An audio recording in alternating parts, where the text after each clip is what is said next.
हमारे साथ केडियानॉमिक्स के फाउंडर सुशील केडिया जुड़े हैं। हर ट्यूसडे को हमारे दर्शकों को इंतज़ार रहता है सुशील जी का। Sushil ji, good morning. Good morning. बताइए आज की big calls, big and bold calls. तो देखिए, सबसे ज्यादा तो लोग संवेदनशील रहते हैं क्रूड के प्रति। तो जो हमने क्रूड में एक बॉटम कॉल किया था वो रिवाइज करने की जरूरत है। पिछले बॉटम से जो अब 78-80 तक आ गया क्रूड डॉलर के टर्म्स में, ये महज एक रैली थी। एक और नया आखिरी लो लगता है क्रूड में आएगा 61-62 डॉलर का। और गोल्ड अगर 2155 के ऊपर चला जाए तो फिर ये एक नए ऑर्बिट में कई साल मेंटेन रह सकता है। गोल्ड में क्रिटिकल ब्रेकआउट पॉसिबल है। जब तक वो 2155 का ब्रेकआउट नहीं आए तो रिवर्सल ही हो सकता है। तो पहले 2155 टूटे तो उसके बाद गोल्ड लगता है पूरे 2024 में फिर अच्छी खासी रिटर्न्स दे सकता है। और क्रूड में 61 डॉलर का कॉल। एस&पी और नैस्डैक बिल्कुल चरमरा रहे हैं। 5140 के नीचे जिस दिन S&P 500 चला जाता है, हम 1000 पॉइंट के ड्रॉप का कॉल उस दिन ट्रिगर करेंगे। और नैस्डैक जिस दिन 17,880 के नीचे चला जाता है, हम 4000 पॉइंट की नैस्डैक में मंदी का कॉल ट्रिगर करेंगे, जो हमें लगता है मई के अंत तक या जून तक आ जाए। पर अगर ग्लोबल मार्केट्स में इस तरह के डीप करेक्शंस आते हैं, तब भी मुझे नहीं लगता है कि निफ्टी 20,300 के नीचे जाए, और बैंक निफ्टी 42,000 के नीचे नहीं जाता लगता। फिलहाल बैंक निफ्टी एक बार लैगार्ड रहा है, तो निफ्टी के बनिस्पत बैंक थोड़ा मजबूत रह सकता है अगले 3-4 दिन। पर देखिए, जो 400 पार की जो अब आशा नहीं है, उम्मीद नहीं है, ये दोनों पक्ष के लोगों को 400 पार वाली ही लड़ाई लगती है। 400 के नीचे या 400 के ऊपर की लड़ाई है, हार जीत की अब लड़ाई नहीं है। ये बहुत बड़े एक्सपेक्टेशंस के साथ हम बजट इलेक्शन में जाएंगे। तो सारांश में ये कहूं, अगले 2-3 महीने का माहौल ऐसा लगता है वॉल स्ट्रीट शेयर्स लेने नहीं देगा और भारत का चुनाव हमें शेयर बेचने नहीं देगा। Okay, fair enough. तो क्योंकि आप बोल रहे हैं कि निफ्टी और बैंक निफ्टी में ज़्यादा डाउनसाइड नहीं है, तो मिड कैप्स पे आए इससे पहले लार्ज कैप में आपके क्या बाय कॉल्स होंगे? देखिए, अगर 10% तक का डाउनसाइड बन सकता है, जो अभी नहीं है पिक्चर, जब तक निफ्टी वास्तव में, देखिए 22,650 से लेके 22,050 तक की रेंज है। तो बड़ी मंदी का कॉल, 20,000 की मंदी का कॉल ट्रिगर तभी बैठेगा जब हम 22,050 के नीचे चले जाएंगे। पर मान के चलिए कि एक बार के लिए अज्यूम करिए 10% तक के करेक्शन की जगह है अगले 2-2.5 महीने में, तो सारे के सारे स्टॉक्स 10% नहीं घटेंगे। जैसे अडानी पोर्ट्स और सिप्ला मुझे लगता है 30-30% घट जाएंगे, और हो सकता है कि महिंद्रा एंड महिंद्रा 25% घट जाए। तो अगर कुछ स्टॉक्स इतने ज्यादा घटेंगे और इंडेक्स सिर्फ 10% घटेगी, तो कुछ स्टॉक्स के अंदर में बाइंग करके भी आप पैसे कमा सकते हो। सारे स्टॉक्स को एक साथ चलना जरूरी नहीं है, लीड लैग्स रहेंगे। तो भले ही बाटा मान लो अगर इंडेक्स का हिस्सा नहीं भी है, तो बाटा का लगता है कि एक लॉन्ग टर्म बॉटम यहाँ बन गया। आईटीसी पे मैंने आपसे बहस की थी अनुज, कि बैट बच्चा नहीं है, पर हो सकता है मुझे वो कॉल रिवाइज करना पड़े। अगर आईटीसी भी 405 के नीचे चला गया तो लॉन्ग काट के शॉर्ट करना पड़ेगा। तो अब अगर नवीन फ्लोराइन के रिजल्ट्स बहुत खराब थे और वो स्टॉक बिल्कुल कूट दिया गया, पर वो चार्ट के हिसाब से अगर एयू बैंक और नवीन फ्लोराइन अब वापस बॉटम बना के बढ़ रहे हैं, तो जिस चीजों को लेना नहीं है, लोगों को लेने का लॉजिक नहीं है, वो चीजें बढ़ जाएंगी, और जिन चीजों को बेचने का लॉजिक नहीं है वो घट जाएंगी। ऐसा हो सकता है बाजार में। अच्छा सुशील जी, ये बैंक निफ्टी को देखिए, आज जिस जगह हम खड़े हैं, एक एक करके सबने डिलीवर किया, चाहे वो एसबीआई हो, चाहे आईसीआईसीआई बैंक हो, चाहे एक्सिस बैंक हो, चाहे इंडसइंड बैंक हो। बैकफुट पे रहा एचडीएफसी बैंक, पीएसयू बैंक ने बहुत अच्छा किया। कोई और बैंक आपको इंप्रेस कर रहा है यहाँ पे एक अच्छे ट्रेडिंग स्विंग के लिए?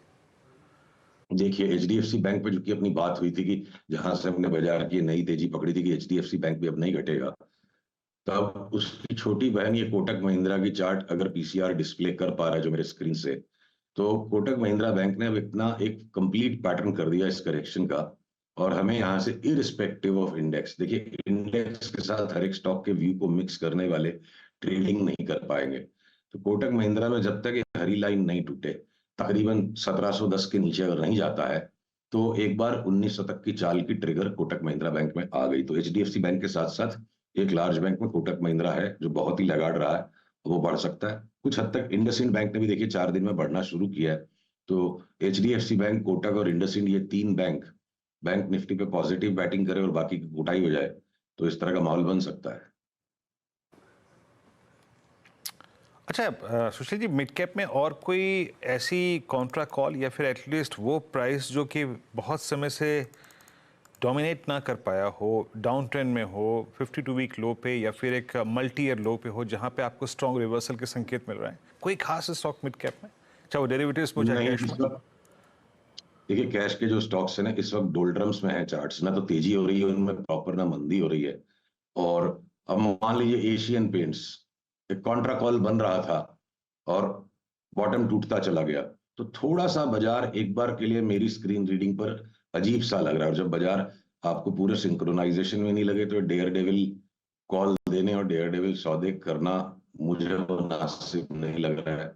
एक सप्ताह छोड़ देंगे क्या फर्क पड़ता है, मतलब कुछ ये जो मिड कैप्स के बॉटम जैसे फॉर्मेशंस जो बन रहे हैं वो सरकते जा रहे हैं नीचे। तो जब तक एक हायर बॉटम नहीं बने, अब यहाँ पे इतने बढ़े हुए बाजार पे इस लेवल की इंडेक्स पे दुस्साहस करने का मन नहीं हो रहा है वीरू। कुछ रॉकेट कॉल्स सुशील जी इस मार्केट में, अगर कुछ F&O या नॉन F&O स्टॉक्स जो अच्छे लग रहे हो आपको? देखिए हिंडाल अच्छे लगने में तो अनुज ज्यादा अब माइंड हमारा शॉर्ट के ट्रेड्स को सर्च करने लगा है, जो ट्रिगर हो सकता है 2 दिन 4 दिन रुक के होंगे। एकदम से कोई बड़ा कॉल लेना है तो बंधन बैंक में नॉन ट्रेडिंग व्यू कोई ले, 6 महीने के दृष्टिकोण से अगर डिलीवरी उठाए तो मुझे लगता है जो बंधन बैंक के न्यूनतम स्तर आ गए हैं, अगले 6 महीने में 50%, 60%, 70% ऊपर हो जाए, उस तरह की चार्ट है। और बंधन बैंक में भले ही रोज के फ्लक्चुएशंस बहुत मिलते हैं, जिसमें ट्रेडिंग करना सरल नहीं है, पर जो डिलीवरी उठा के काम करेगा तो बंधन बैंक में मुझे लगता है कि ये बाजार का एक कॉन्ट्रा कॉल है इंडेक्स के बॉटम भाव पर। और आज इंडेक्स जब एकदम हाईएस्ट हाई पे बंधन बैंक इंडेक्स के बॉटम भाव पे मिल रहा है, 4000 पॉइंट निफ्टी नीचे वाले भाव पे बंधन बैंक मिल रहा है।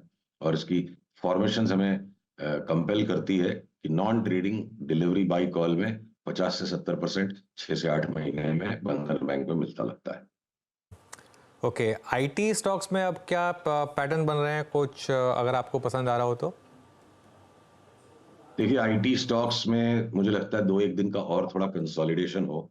आज जैसे इन्फोसिस ने थोड़ा नीचे का रुख लिया और विप्रो भी कंसोलिडेशन मोड में, टीसीएस, तो 2-3 दिन इनको देख करके क्या पता बाकी ब्रॉडर स्टॉक्स में करेक्शन आए और इंडेक्स के फॉल को डैम्पन करने के लिए आईटी स्टॉक्स एक फाइनल सर्ज अभी भी यहां से दे सकते हैं। मैं लार्ज कैप आईटीज की बात कर रहा हूं।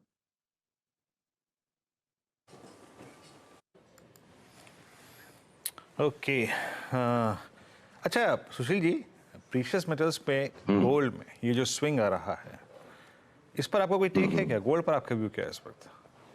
हाँ, जैसे 2155 मैंने आपसे कहा ना शुरू में ही कि 2155 के ऊपर चल गया गोल्ड तो वहां और लेना चाहिए। पुरानी तेजी के साथ साथ 2155 पर नई तेजी करें, हो सकता है गोल्ड 2300 2350 तक भी चला जाए। 10-12% की एक बड़ी स्विंग मिल सकती है इतने बढ़े हुए लेवल से भी, अगर $2155 के ऊपर गोल्ड चल पड़े। ओके, चलिए बहुत बहुत शुक्रिया फिर सुशील जी आज हमारे साथ जुड़ने के लिए और ये सारे स्टॉक्स और सेक्टर्स पर बात करने के लिए। बता दें कि मनी कंट्रोल पर दिए गए विचार एक्सपर्ट्स के अपने निजी विचार होते हैं। वेबसाइट या मैनेजमेंट इसके लिए उत्तरदायी नहीं है। यूजर्स को मनी कंट्रोल की सलाह है कि कोई भी निवेश निर्णय लेने से पहले सर्टिफाइड एक्सपर्ट की सलाह लें।